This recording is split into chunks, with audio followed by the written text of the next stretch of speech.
Salam sehat sejahtera pemirsa setia mata ketiga. Mari bersama kita telusuri misteri dunia. Untuk membangun sebuah rumah seorang diri, mungkin tidak sulit bagi orang modern selama dia menguasai teknik dan peralatan yang lengkap. Namun sangat sulit rasanya jika membangun sebuah istana seorang diri. Tapi, ada dua orang yang berhasil melakukannya, salah satunya pada 1200 tahun silam, dan satu lagi kurang dari 100 tahun yang lalu. Metode apa yang mereka gunakan masih misteri hingga saat ini. Mungkin ada hubungannya dengan rahasia piramida. Berikut mari kita telusuri cerita di atas. Keajaiban megalitikum yang dibangun oleh satu orang. Ada kompleks Gua Ellora yang terletak di dataran tinggi Deccan distrik Aurangabad, India. Gua-gua yang dipahat pada tebing-tebing basal pegunungan ini total adalah lebih dari 100 gua. Namun baru 34 gua yang bisa dikunjungi oleh masyarakat umum. Situs ini merupakan bukti dari pencapaian orang India kuno dalam kesenian. Gua Ellora menampilkan pahatan dan seni arsitektur yang menakjubkan dengan perpaduan kebudayaan Hindu, Buddha, dan Jainisme, yaitu sebuah agama Dharma. Gua Ellora adalah situs arkeologi yang dibangun oleh dinasti Rashtrakuta dan terkenal karena seni arsitekturnya yang luar biasa. Di situs itu terdapat 34 ceruk gua yang digali dari wajah bukit Caranadri. Gua-gua yang sempat berfungsi sebagai tempat peribadatan Buddha, Hindu, dan Jain ini menunjukkan kerukunan umat beragama dalam periode sejarah India masa lalu. Kompleks Gua Ellora ini sekarang adalah salah satu warisan budaya dunia yang ditetapkan oleh UNESCO. Di antara kompleks gua yang paling unik di sini adalah salah satu dari cerita kita hari ini, yaitu gua nomor 16. Karena ia bukan gua, tetapi kompleks candi yang menjulang tinggi dan dipersembahkan untuk Siwa, dewa penghancur, salah satu dari 3 dewa utama agama Hindu. Menurut legenda, Dewa Siwa tinggal di Gunung Suci Kailas, sehingga kuil ini disebut Kuil Kailasa. Sebenarnya, Gunung Kalasi dalam bahasa India yang disebutkan dalam agama Hindu itu adalah gunung suci pertama di Tibet, Gunung Kailas. Terkait Gunung Kailas ini, sebelumnya juga pernah dibahas mata ketiga di video sebelumnya. Kuil Kailasa memiliki lebar 40 meter, kedalaman 80 meter, dan ketinggian puncak sekitar 32,6 meter. Bangunannya tampak spektakuler dengan pahatan yang indah dan memiliki satu ciri khas yang unik. Gua-gua lain, termasuk Gua Yunkang di Provinsi Shanxi, Tiongkok, dilubangi dari luar ke dalam, sedangkan kuil Kailasa ini dilubangi dari atas ke bawah. Tata letak keseluruhannya terlihat seperti kereta yang bergerak maju. Jika direnungkan, metode konstruksi seperti ini sangatlah sulit dikerjakan. Setitik kesalahan saja akan membuat runtuh bangunan, sehingga perhitungannya harus sangat tepat akurat. Kuil Kailasa tidak meninggalkan prasasti apapun, sehingga tidak diketahui siapa dan kapan membangunnya.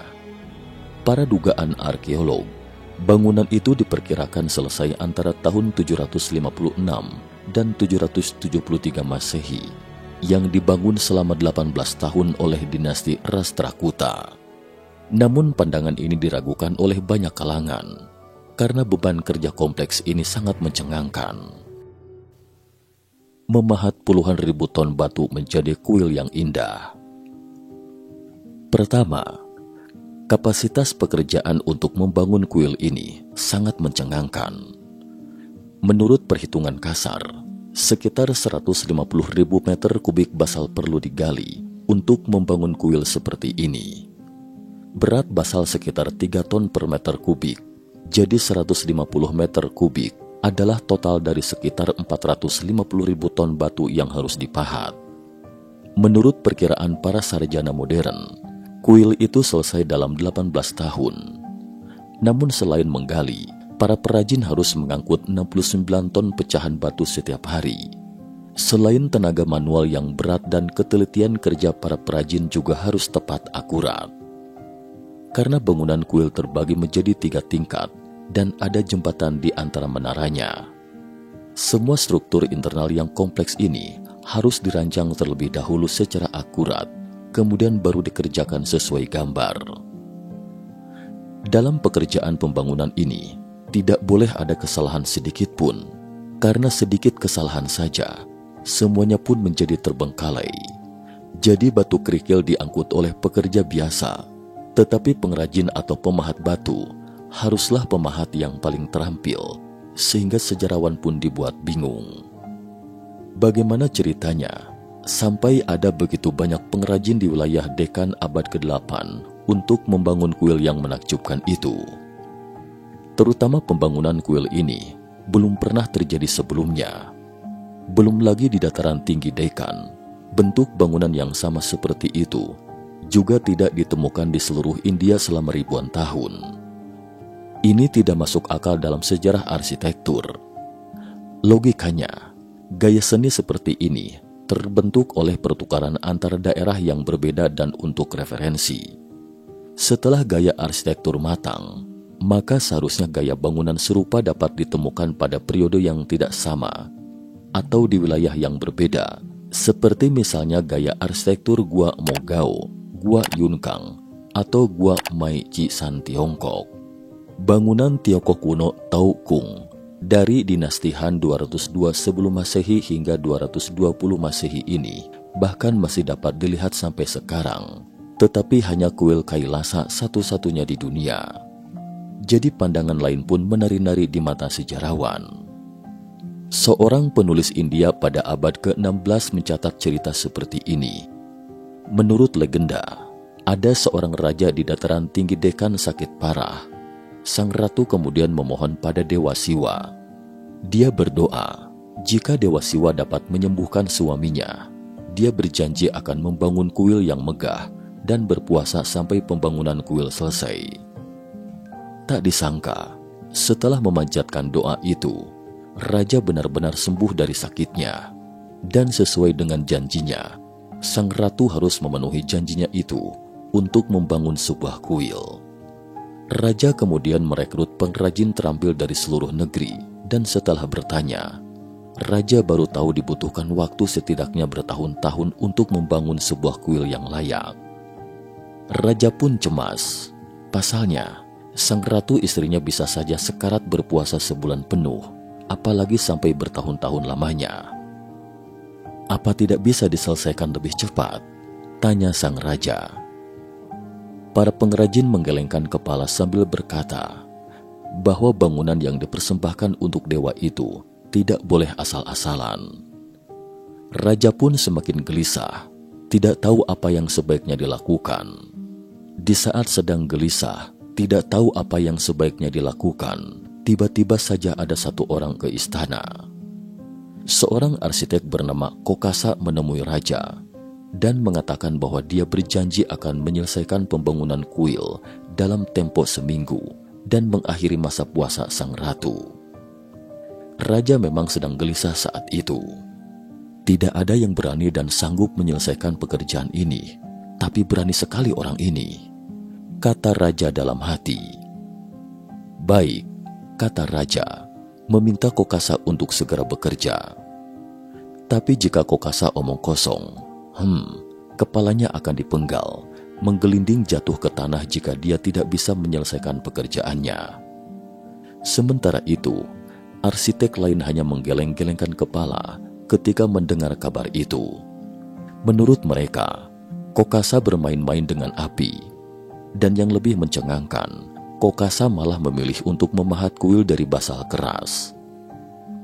Dasar orang sinting, sampai jumpa di tiang pancung minggu depan, kata rekan seprofesinya. Seminggu kemudian, Kokasa melaporkan kepada raja. Semuanya sudah beres, kuil itu sudah selesai dibangun, kata Kokasa dengan yakin di hadapan raja. Raja dan ratu segera ke lokasi untuk memeriksa, dan mereka melihat atap kuil yang megah bertengger di puncak gunung. Harapan ratu menjadi kenyataan dan akhirnya dia tidak perlu berpuasa lagi. Ketika para sarjana modern meneliti lebih lanjut legenda ini, mereka menemukan bahwa arsitek bernama Kokasa itu mungkin adalah orang yang eksis dan nyata, bukan khayalan belaka.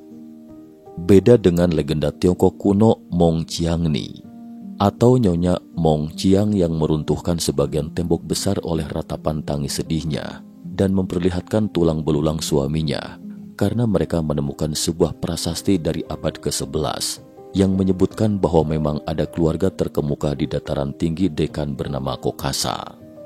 Untuk diketahui, Mong Qiangni atau Nyonya Mong Qiang adalah sebuah cerita legenda Tiongkok dengan berbagai variasi. Versi kemudian berlatar pada masa dinasti Qin 221 sebelum Masehi sampai 206 sebelum Masehi, ketika suami Nyonya Mong Qiang dipaksa untuk mengabdi oleh pejabat kekaisaran dan dikirim sebagai tenaga kerja paksa untuk membangun tembok besar Tiongkok. Nyonya Mong Qiang tidak mendengar kabar apapun setelah kepergian suaminya, sehingga dia berangkat untuk memberinya pakaian musim dingin. Sayangnya ketika tiba di tembok besar, suaminya sudah meninggal. Mendengar kabar buruk itu, dia pun menangis begitu sedihnya, sehingga sebagian tembok besar roboh, memperlihatkan tulang belulang suaminya. Keluarga Kokasa memang benar-benar ada seorang arsitek yang luar biasa, tetapi tidak ada yang tahu apa metode konstruksinya, dan juga tidak ada yang tahu dari mana asal keahliannya itu.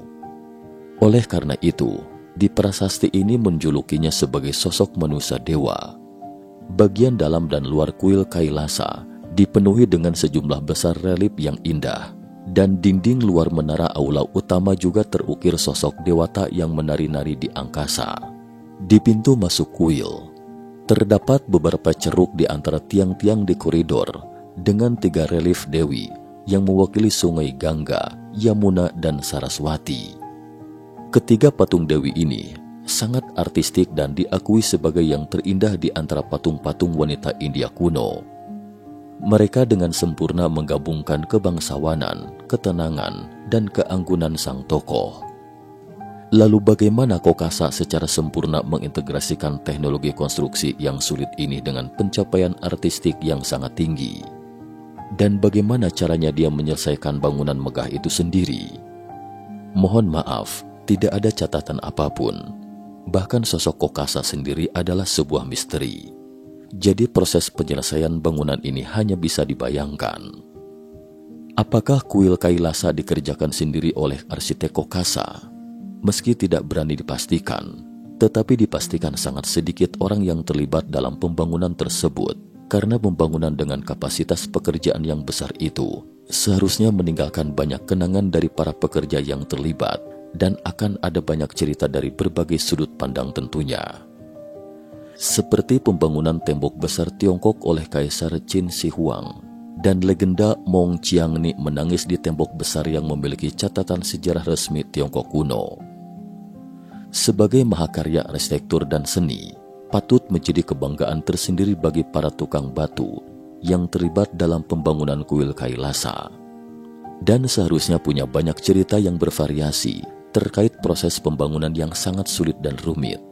Seperti kisah perjalanan biksu Xuanzang yang menempuh perjalanan panjang dan berliku-liku ke barat untuk mencari kitab suci, dan kisah dalam film Lord of the Rings.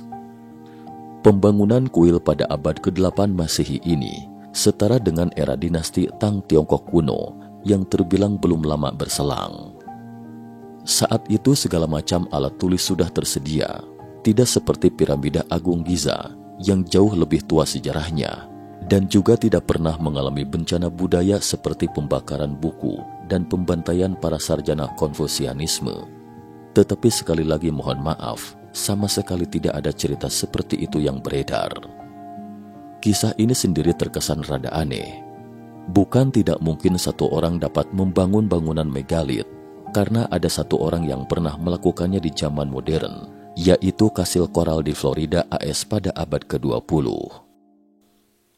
Keajaiban masa megalitik terakhir umat manusia, Kastil Koral, sama dengan monumen cinta yang hilang. Sebelumnya mata ketiga pernah membahas tentang keajaiban masa megalitik terakhir umat manusia, Kastil Koral, sama dengan monumen cinta yang hilang. Jadi saya tidak akan mengulangi lagi secara detail di sini. Saya hanya akan mengulang beberapa bagian saja sebagai tambahan atau pelengkap dari konten terkait. Keajaiban megalitik modern, Kastil Koral.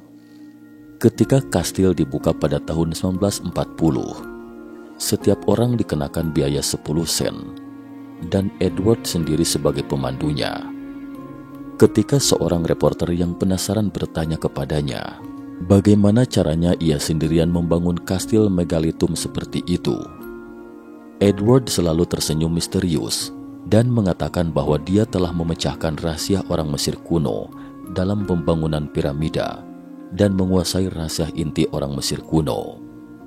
Jawaban ini terdengar konyol. Ini adalah jawaban, tapi juga bukan jawaban dalam arti sebenarnya. Siapa yang tahu bagaimana orang Mesir kuno membangun piramida? Para wartawan bingung, jadi mereka pun melaporkan seperti apa yang Edward katakan. Singkat cerita, 10 tahun kemudian, suatu hari Edward memasang tanda di pintu yang memberitahu tetangganya bahwa dia akan ke rumah sakit. Tetapi sejak itu, tidak ada yang pernah melihatnya lagi. Konon katanya, dia meninggal di rumah sakit. Teknik arsitektur Kastil Koral pun menjadi misteri seiring raibnya Edward. Selama 70 tahun selanjutnya, banyak orang berusaha memecahkan misteri ini. Orang-orang yang penasaran mulai mengingat apa yang pernah mereka saksikan di tempat kerja Edward. Ada yang mengatakan mereka pernah melihat Edward menggunakan rak kayu segitiga dengan kotak di atasnya. Tidak ada yang tahu apa isi di dalam kotak itu. Selain itu juga ada yang mengatakan pernah melihat mulut Edward komat-kamit seakan berbicara dengan batu. Kemudian batu itu naik ke udara dan melayang ke tempat yang ditentukan. Pemandangan itu bagaikan sulap seperti seorang penyihir. Tentu saja ini semua adalah legenda urban. Peneliti yang lebih ketat dengan cermat memeriksa alat-alat yang ditinggalkan oleh Edward. Semuanya berupa alat-alat sederhana, seperti sekop dan peralatan sangat sederhana yang umum ditemui. Selain itu, ada beberapa komponen elektromagnetik yang terlihat primitif di gudang Edward. Orang-orang memeras otak dengan keras, tapi tetap saja tidak tahu bagaimana caranya Edward menggunakan alat sederhana ini untuk memindahkan batu-batu yang beratnya puluhan ton. Rahasia tersembunyi di Kastil Koral Edward. Dari layar video, tampak terlihat Edward membuat jam matahari dari batu-batu besar. Ketika wisatawan pertama kali berkunjung, mereka mengira jam matahari ini hanya sebagai hiasan. Belakangan baru diketahui ternyata bukan. Keakuratan jam matahari ini jauh lebih tinggi daripada jam matahari rata-rata dalam sejarah, dengan kesalahan kurang dari 5 menit, dan sebagian besar kesalahan jam mataharinya itu lebih dari 15 menit. Yang paling menakjubkan adalah Edward membangun teleskop Polaris seberat 23 ton yang berdiri melingkar. Ada lubang bundar di atas batu besar, dan di tengah lubang bundar itu ada bidikan teleskopik yang terdiri dari 2 kabel bersilangan. Orang-orang pun bingung dibuatnya. Bagaimana bisa melihat? Lensanya saja tidak ada.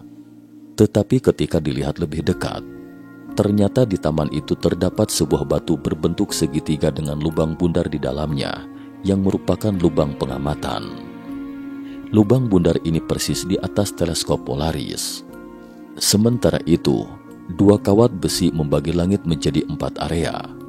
Pada malam yang cerah, bintang utara akan muncul di berbagai wilayah tergantung pada musim. 4 area yang berputar berlawanan arah jarum jam dari sudut kiri atas masing-masing sesuai dengan 4 musim semi. Sedangkan persilangan 2 kabel itu adalah kutub utara yang menghadap ke bumi. Orang-orang pun tercengang dibuatnya. Edward yang hanya mengecap pendidikan selama 10 tahun, tak ubahnya seperti Chu Ke-liang, seorang ahli strategi militer Tiongkok kuno yang terkenal pada periode 3 kerajaan yang menguasai astronomi dan geografi. Dari mana Edward mendapatkan pengetahuan tingkat tinggi ini? terlintas dalam benak para peneliti bahwa teleskop Edward persis menghadap ke utara selatan. Piramida Agung Mesir juga menghadap ke selatan utara, dan kuil Kailasa juga menghadap ke selatan utara. Apalagi kuil Kailasa adalah satu-satunya di Gua Ellora. Mungkinkah ada hubungan antara keduanya? Entahlah, yang pasti hanya Tuhan yang Maha Tahu. Coba kita renungkan apa yang pernah dikatakan Edward ketika dia berbicara tentang teknik konstruksinya. Selain teknologi piramida, dia juga menyebutkan satu hal, yaitu magnet adalah energi. Oleh karena itu, menurut beberapa peneliti, bahwa Edward mungkin telah menguasai kecerdasan kuno dan secara terampil menggunakan kekuatan alam, terutama energi dari geomagnetik untuk mencapai tujuannya. Dilihat dari keajaiban arsitektur yang ia tinggalkan dan kemampuannya memahami dan mengendalikan kekuatan alam, dapat dikatakan Edward ini adalah Tesla-nya dari Latvia. Jadi, mungkinkah Kokasa, arsitek sakti dari India kuno itu, dapat menguasai teknologi serupa untuk menyelesaikan kuil megalitikum sebesar itu sendirian? Cukup sekian dulu topik kita hari ini. Terima kasih atas perhatiannya.